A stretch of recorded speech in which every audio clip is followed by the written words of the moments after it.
Hi, this is me, Isha, Business Development Executive at the KYB. Along with me is Hassan. Hassan is also a Business Development Executive at the KYB. Hi, Hassan. How are you? Hi, Isha. I'm doing great. Thank you for having me. Great. All right, Hassan. So you've been helping a lot of banks or financial institutions in meeting the compliance need. So what do you think are the key factors that every fintech or business should look forward to while actually making sure which compliance solution should they go for? Yeah, so I can break this answer down into like 5 key pillars of good KYB data. And the first one being data authenticity. So we have to make sure that when we're verifying businesses, that we're verifying it through data obtained from official business data registries instead of just offline sources or data dumps or third parties.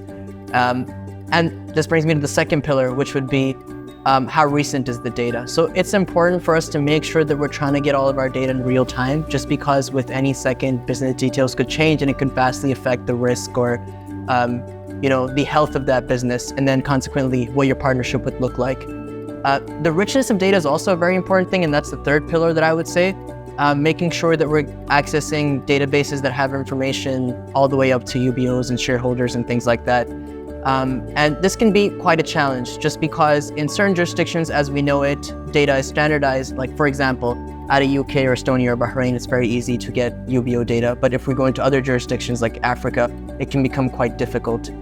And this just leads me directly into the next point on how we can access additional data. And that's the fourth pillar of good KYB data.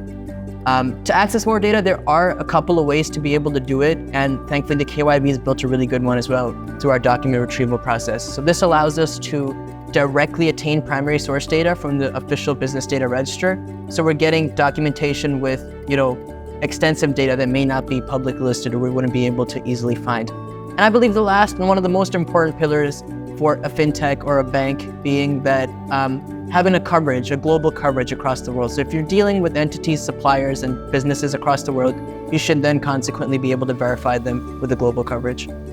Okay, perfect. Okay, so what do you think are the challenges faced by financial institutions in making sure that their compliance solution is in adherence with 5 key pillars of a good KYB data, as they call it? So in my experience, most businesses end up having to sacrifice at least one of these pillars, or they have to end up going with multiple different data providers. And that comes with its own set of challenges, including inefficiencies because of data aggregation, or just racking up the cost of having multiple compliance vendors. So that's why when we were creating the KYB, we took these 5 pillars and set them up as our North Star to be able to provide a product that has end-to-end solutions, as well as a solution that exponentially expedites the time that it takes to onboard a business. Great. Okay, Hassan, so as you've discussed a great deal about KYB data, what other elements do you think are important in a solution that support the workflow of onboarding a business, especially in terms of greater AML regulation compliance?